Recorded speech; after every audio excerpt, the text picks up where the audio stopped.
Hey everybody, welcome back to Jon David's Journey. I'm Justin, Jon David's dad. He had a really rough waddy day and he is still pretty waddy. That's the reason why he's getting snuggles, because this is his medicine.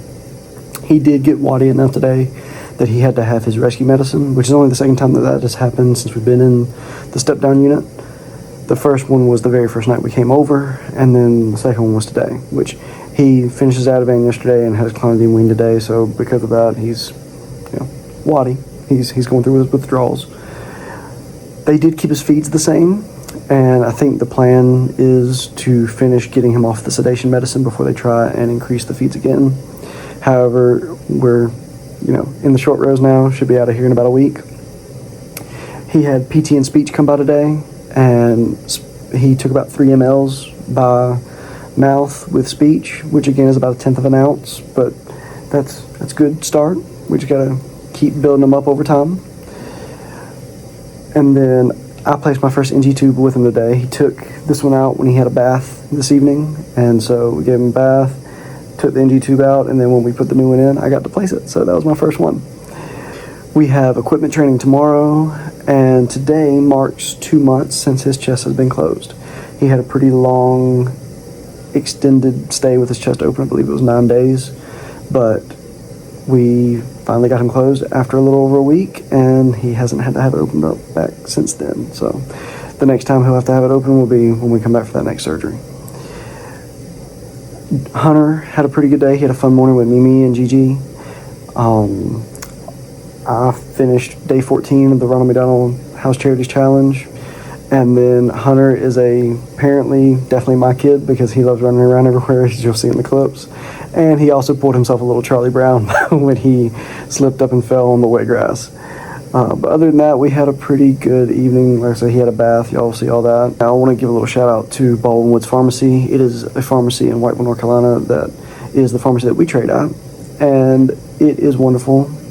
One of the things that the doctors have been worried about, because he is still on his BMX medicine, and they said it's really hard to find a pharmacy that will make the BMX because they don't sell it commercially. You have to have it compounded by the pharmacist, and there are some medicines that we could not get at Walgreens or Walmart or CVS that we would have to kind of mix and match and do a couple here, a couple there. We don't have to do that with Baldwin Woods. They are going to fill all of them. They also can compound his BMX, so they can actually make that on the site. So if y'all are in need of a pharmacy and would like to trade there, or you live near there, please do so, because they have been wonderful for us.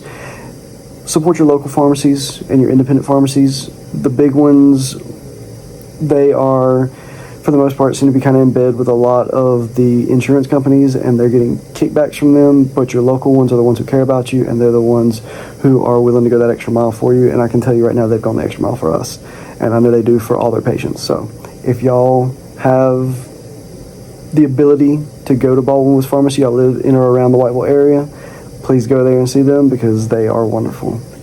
Auntie Courtney also visited us tonight, his EEG auntie, and we had a wonderful time catching up with her. It's been a while since we've seen her, and it really means a lot to us to have her and his other EEG auntie, Tangi, come by and see us, because again, they were with us at the very beginning of this journey and kind of come back now. And we're hoping he has to have an EEG next week, and we're hoping that they'll be able to give it to him, and that'll kind of bring everything full circle, because they gave him his first EEG and then have him come back and give him his last one before we go home.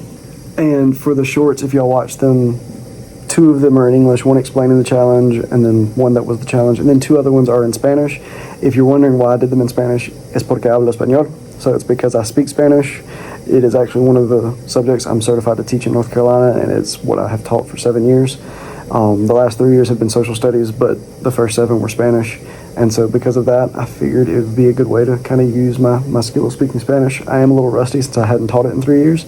However, it's still there. It's like riding a bike. So y'all have a good night. Buenas noches.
right, bye-bye.